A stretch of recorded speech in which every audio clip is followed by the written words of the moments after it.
الجنابت جنابت کے مسائل۔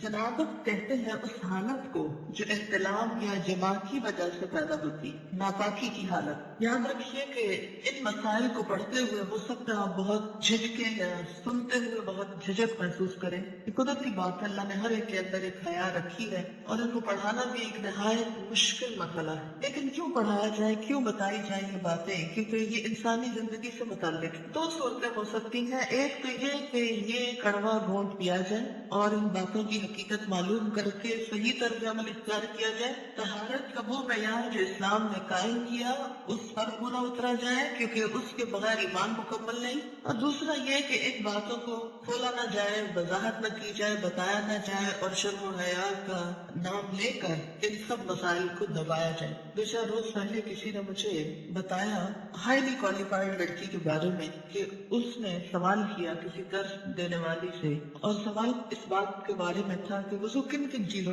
سے ٹوٹتا ہے۔ جب اس کو بتایا گیا تو وہ بڑی حیران ہوئی کہ کیا اس سے وضو ٹوٹ جاتا ہے، اور وہ حالت بالکل ایک نارمل حالت ہے جس کا وہ ذکر تھا۔ کہتی کہ میں سر پکڑ کر رہ گئی کہ انجینئر تھی وہ بچی، اتنے سال پڑھنے کے باوجود کیا اس کو واقعی نہیں پتا، یقین نہیں آ رہا تھا کہ واقعی نہیں پتا کہ وضو کس کس چیز سے ٹوٹتا ہے۔ اب اگر کسی کو یہ پتہ ہی نہیں کہ وضو کس چیز سے ٹوٹتا ہے تو وہ پھر وضو کی حالت میں ہو یا بغیر وضو کی وہ عبادت کرتا چلا جائے۔ اچھا کیوں نہیں پتا؟ اس لیے کہ ہمارے اسلامیات کی کورسز بھی جتنے ہیں ان میں ایسے مسائل کا ذکر نہیں، کیونکہ ایسے مسائل کو بے حیائی کا نام دے کر ذکر ہی نہیں کیا جاتا۔ ٹھیک ہے، ایسی باتیں مجلسوں میں کرنے کی نہیں اور عام طور پر بولنے کی نہیں یا سوچنے کی نہیں، لیکن انسان کی زندگی کا ایک حصہ ہے۔ بالکل ایسے ہی جیسے ایک گھر میں ہم واش روم بناتے ہیں، ٹوائلٹ بناتے ہیں، تو وہ ایک ناپسندیدہ حصہ ہے لیکن ضرورت ہے نا، اس کے بغیر گزارا نہیں۔ تو اب اگر کوئی شخص بہت خوبصورت گھر بنائے اور وہ اس بات پہ فخر کرے کہ میں نے اس میں ٹوائلٹ نہیں بنائی اس لیے کہ وہ بہت گندی جگہ ہوتی ہے، اور میں تو بالکل ناپسند کرتا ہوں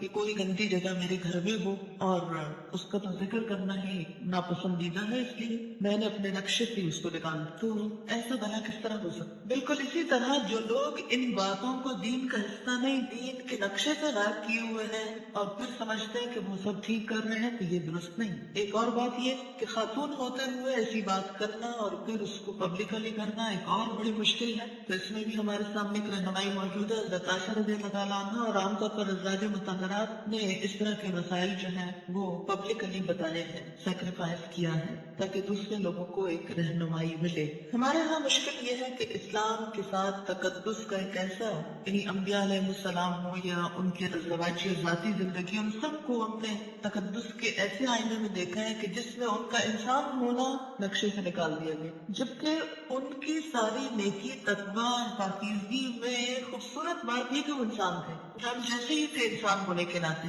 انسانی ضروریات ہم جیسی تھی، کھانا پینا اور باقی خواہشات وغیرہ، لیکن ان کی بڑائی کیوں ہے کہ انہوں نے ان تمام چیزوں کے بارے میں اللہ تعالیٰ کی مرضی کو مکمل طور پر اپنایا۔ ہماری خیر و بھلائی اسی میں ہے کہ ان معاملات میں بھی اللہ اور اس کے رسول صلی اللہ علیہ وسلم کی طرف سے آئی ہوئی رہنمائی کو ہم پوری طرح اپنائیں، تاکہ شرع صدر کے ساتھ، یکسوئی کے ساتھ عبادات ہو سکے۔ بعض اوقات جب صحیح دین کے مسائل کا علم نہیں ہوتا تو جو حلال امور ہوتے ہیں، جو جائز رخصتیں ہوتی ہیں، وہ بھی نہیں اگئی کرتے کہ کہیں گناہ نہ ہو جائے، اور بعض اوقات ان کو گناہ سمجھ کر نہیں کرتے حالانکہ وہ گناہ نہیں ہوتے، اور اپنے آپ کو ایک آزادی سے محروم رکھتے۔ اس لیے کوئی حرج نہیں ہے اگر چند باتیں ایسی سمجھ لی جائیں۔ جنابت کے مسائل۔ جنابت کہتے ہیں ناپاکی کی اس حالت کو جو احتلام اور جماع کی وجہ سے ہوتی ہے۔ احتلام کہتے ہیں ویٹ ڈریم کو،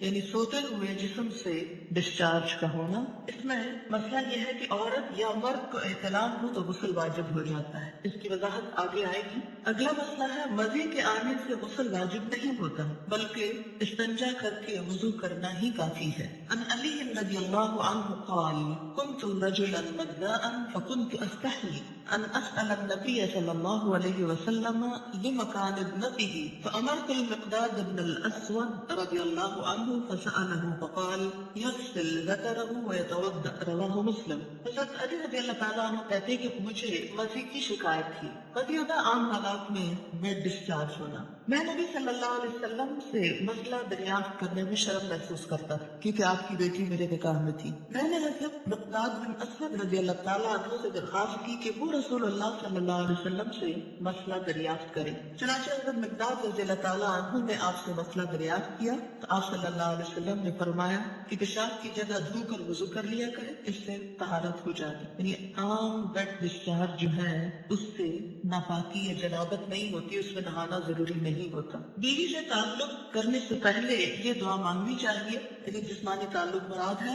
عن ابن عباس رضی اللہ عنہما قال قال رسول اللہ صلی اللہ علیہ وسلم لو ان احدکم اذا اراد ان یأتی اہلہ قال بسم اللہ اللہم جنبنا الشیطان بجنب الشیطان ما رزقتنا فإنه إن يقدر بينهما ولد في ذلك لم يضره شيطان ابدا، متفق علیہ۔ حضرت عبداللہ بن عباس رضی اللہ عنہما سے روایت ہے کہ رسول اللہ صلی اللہ علیہ وسلم نے فرمایا جب کوئی آدمی اپنی بیوی سے جسمانی تعلق فزیکل ریلیشن سیکشل انٹرکورس کا ارادہ کرے تو اسے یہ دعا مانگنی چاہیے، ہم اللہ کے نام سے مدد چاہتے ہیں، یا اللہ ہمیں شیطان سے محفوظ رکھ، کیونکہ شیطان ایسے مواقع پر انسان پہ زیادہ حملہ آور ہوتا ہے، اور ہماری اس اولاد کو بھی شیطان سے محفوظ رکھ جو تو ہمیں عطا فرمائے۔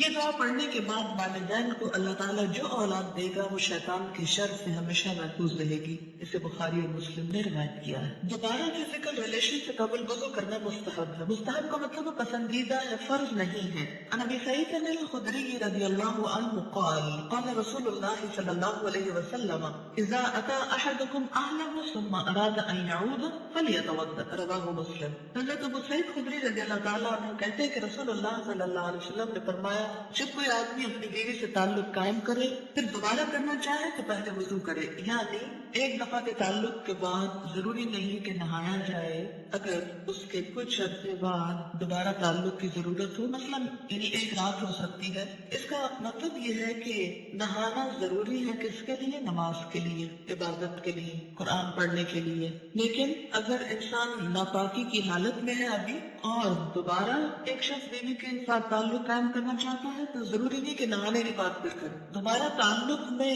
کوئی چیز مانے نہیں، ہاں بہتر ہے وضو کرے۔ مستحب کا مطلب کیا؟ بہتر ہے وضو کر لے، اور وضو یہاں ایک طرح سے فریشنس پیدا کرتا ہے انسان کے اندر۔ لیکن اگر کوئی وضو بھی نہیں کرتا، یعنی یہ ایسا وضو نہیں جیسے نماز کے لیے وضو کرنا ضروری ہے، اس کے بغیر نماز نہیں ہوگی، تو اگر دوبارہ تعلق میں وضو نہیں کیا تو اس کا یہ مطلب نہیں کہ گناہ کا کام کر رہا ہے۔ مستحب کا مطلب کیا ہے؟ پسندیدہ ہے، اچھی بات ہے، لیکن اگر کوئی نہیں کر سکتا تو کوئی گناہ نہیں۔ غسل جنابت میں پہلے دونوں ہاتھ دھونے چاہیے، پھر برتن میں ہاتھ ڈالنے چاہیے۔ جو بھی جس پانی میں ہاتھ ڈال دے وہ پانی ناپاک نہیں ہوتا۔ مثلا کسی نے پہلے ہاتھ دھوئے، پھر ہاتھ سے مگ پکڑا، اس کو بالٹی میں ڈالا مثلا، اور صاف ہاتھ تھا مگر جسم ابھی ناپاک ہے، تو پانی کی بالٹی کے اندر ایسا ہاتھ جانے سے یا ٹب میں بیٹھنے سے پانی ناپاک نہیں ہوتا، الا یہ کہ اس پانی کے اندر کوئی نجاست چلی جائے، یعنی ہاتھ پاک ہے۔ اگر ایسے میں کوئی شخص پانی پینا چاہتا ہے اور اس نے گلاس کو ہاتھ لگا دیا اور پانی پی لیا تو کوئی بات نہیں، کیونکہ ہمارے یہاں تو عام طور پر کانسیپٹ یہ پایا جاتا ہے کہ انسان اتنا ناپاک ہوتا ہے کہ زمین پر قدم بھی نہیں رکھ سکتا اور کسی چیز کو چھو نہیں سکتا اور سب کچھ حرام ہو جاتا ہے، کچھ بھی حرام نہیں ہوتا۔ اس کا یہ مطلب ہی نہیں کہ انسان ناپاک پھرتا رہے، سارا بازار گھوم کر آ جائے ناپاکی میں، یہ بھی مقصد نہیں ہے۔ مومن ناپاک رہنا پسند نہیں کرتا، لیکن ضروری نہیں ہے کہ اس حالت میں آپ کسی چیز کو ہاتھ نہیں لگا سکتے۔ مثلا پانی پیتے وقت آپ کا ویسے ہاتھ صابن سے دھویا ہوا تھا، صاف تھا، پاک تھا، مگر جسمانی طور پہ آپ ناپاک ہے۔ مثال کے طور پر اگر پانی کے اندر کوئی چیز اچانک چلی جاتی ہے اور آپ ایک انگلی کے ساتھ اس کو ہٹانا چاہتے ہیں اور اس کے بعد اس پانی کو پینا چاہتے ہیں، پی سکتے ہیں۔ یعنی ناپاک جسم پر جب تک نجاست نہ ہو تو صاف ہاتھ یا جسم کا کوئی حصہ پانی میں چلا جائے اس پانی سے غسل بھی کیا جا سکتا ہے، یا اگر وہ صاف ہے اس کو کسی بھی کام میں استعمال استعمال کیا جا سکتا ہے، اس سے کپڑے دھوئے جا سکتے ہیں یا کوئی اور کام۔ عن ابن عباس رضی اللہ عنہما قال اتصل بعض ازواج النبی صلی اللہ علیہ وسلم فی جفنة فجاء النبی صلی اللہ علیہ وسلم لیتودأ منها او يغتسل فقالت له یا رسول اللہ انی كنت جنبا فقال ان الماء لا يجنب، رواہ احمد۔ حضرت عبداللہ بن عباس رضی اللہ تعالی عنہما فرماتے ہیں کہ ازواج مطہرات میں سے کسی نے ایک ٹب کے پانی سے غسل جنابت کیا، نبی صلی اللہ علیہ وسلم تشریف لائے، وضو یا غسل کرنے لگے تو بولی اے اللہ کے رسول صلی اللہ علیہ وسلم میں حالت جنابت میں تھی اور میں نے اس ٹب کے پانی سے غسل کیا تھا۔ آپ نے فرمایا پانی جنبی نہیں ہوتا، یعنی اگر تمہارا ہاتھ یا جسم کا کچھ حصہ اس پانی میں چلا گیا تو اس سے پانی ناپاک نہیں ہوا۔ اسے احمد بحیرہ نے روایت کیا ہے۔ حالت جنابت میں کسی سے مصافحہ کرنا، سلام دعا کرنا یا بات چیت کرنا جائز ہے۔ عن ابی ہریرہ رضی اللہ عنہ ان النبی صلی اللہ علیہ وسلم لقیہ فی بعض طریق المدینہ وهو جنب فانخنست منه فذهب فاغتسل ثم جاء فقال أين كنت يا أبا هريرة؟ قال كنت جنبا فكرهت أن أجالسك وأنا على غير طهارة قال سبحان الله إن المؤمن لا ينجس، رواہ البخاری۔ حضرت ابو ہریرہ رضی اللہ تعالی عنہ کہتے ہیں کہ مدینہ کی کسی گلی میں ان کی نبی صلی اللہ علیہ وسلم سے ملاقات ہوئی۔ اس وقت حضرت ابو ہریرہ جنبی تھے، چنانچہ وہ وہاں سے کھسک گئے، جا کر غسل کیا، پھر خدمت اقدس میں حاضر ہوئے۔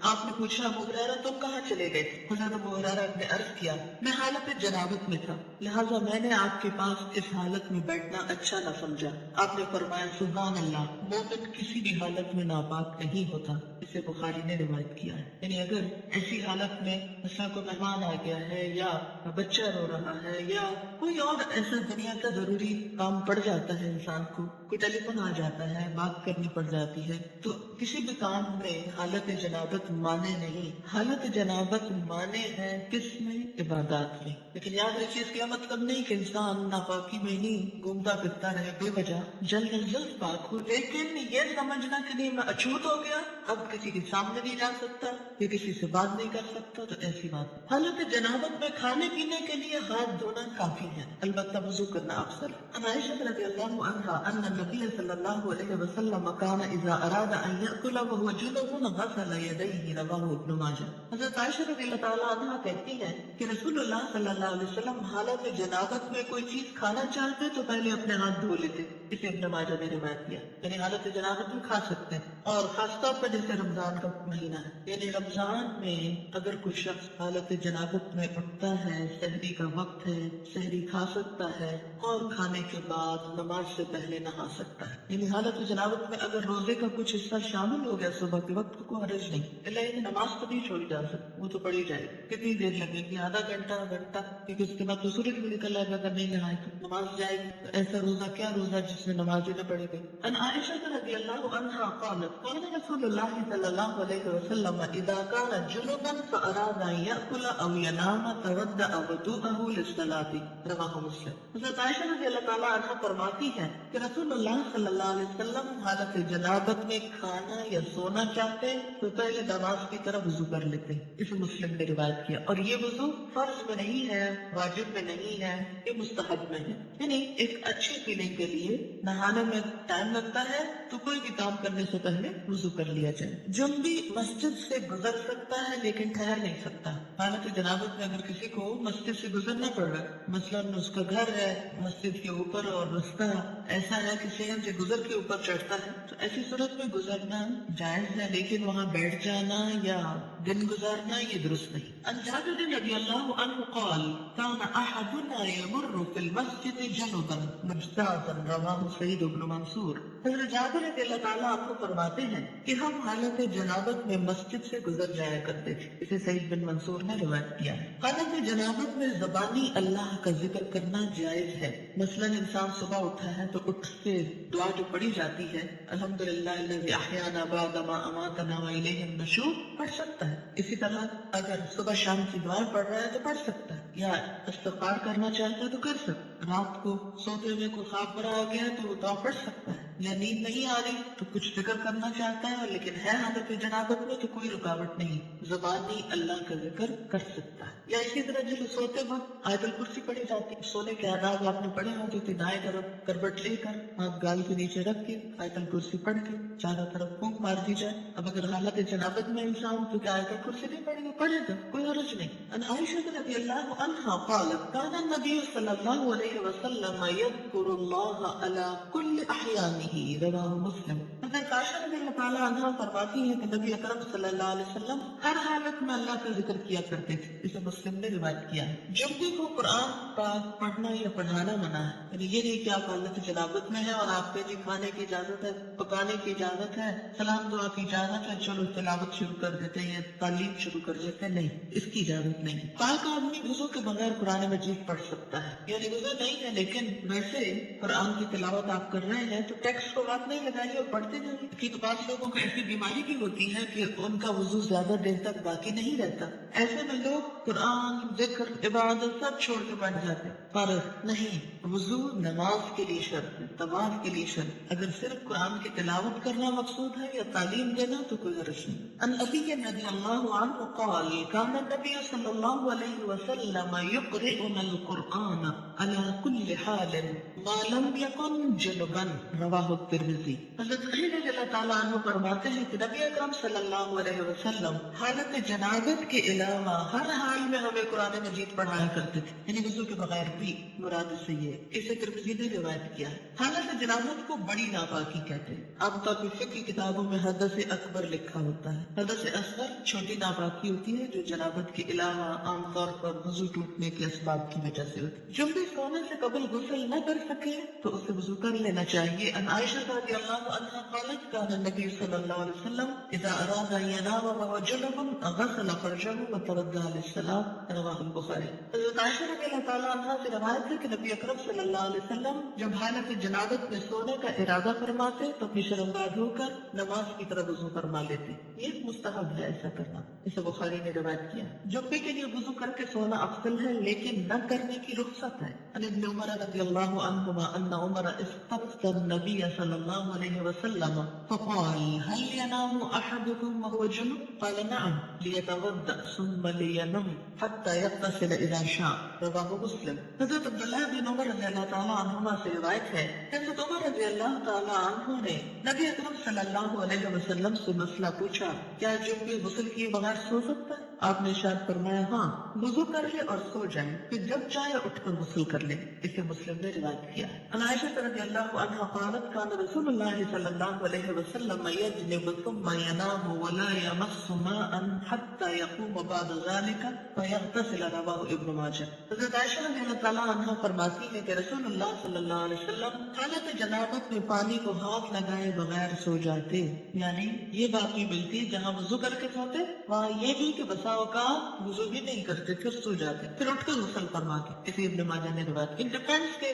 انسان کی طبیعت کیسی ہے، موسم کیسا ہے، پانی کی اویلیبلٹی کتنی ہے، اگر ہو سکے تو بہت اچھا ہے لیکن نہیں تو گناہ نہیں۔ غسل جنابت میں پہلے دونوں ہاتھ دھونے چاہیے، پھر طہارت حاصل کر کے وضو کرنا چاہیے۔ جنابت مدت مسا ختم کر دیتی ہے، حالت جنابت میں پھر آپ کا مسا نہیں رہتا جناب کے اوپر۔ غسل جنابت کے لیے پانی میسر نہ ہو تو غسل کی نیت سے کیا گیا تیمم بھی غسل جنابت کا کام دیتا ہے، اس کی وضاحت آگے آ جائے۔ سوال ہے کیا حالت جنابت میں بچے کو دودھ پلا سکتے ہیں؟ جی ہاں پلا سکتے ہیں، لیکن افضل ہے کوشش کریں کہ اس کے بغیر پلائیں، اور آپ نیت کر لیں تو وہ بھی جائے گا۔ لیکن بسا اوقات ایسا ہوتا ہے کہ کوئی سرونٹ نہیں، کوئی ہیلپر نہیں، بچے اوپر کھڑے ہیں ایک ایک دو دو ساتھ ساتھ، تو پھر اس میں بہت سی ایسی چیزیں انسان چاہنے کے باوجود کر نہیں سکتا، تو دودھ ناپاک نہیں ہوتا۔ صرف یہ ہے کہ کیفیت کا فرق ہے۔ نہانے کے بعد جو انسان کی کیفیت ہوتی ہے اس میں ایک اطمینان اور سکون کی کیفیت ہوتی ہے، جتنی ماں کو سکون ہوگی اور اس حالت میں بچے کو دودھ پلائے گی اتنا ہی بچے پہ اچھا اثر ہوگا۔ سنا ہے، کہا جاتا ہے کہ بعض مائیں وضو کے بغیر بھی نہیں پلاتی تھی، لیکن آج کے دور میں تو اگر کوئی حالت جنابت کے بغیر ہی پلا لے تو بڑی بات ہے۔ حالت جنابت یا ناپاکی کی حالت میں کسی مسجد کو وزٹ کرنے کے لیے جایا جا سکتے، مثلا اگر آپ ایز اے ٹورسٹ گئے ہیں ترکی اور طرح طرح کی مسجدیں دیکھ رہے ہیں کہ دیکھ اور اس میں آپ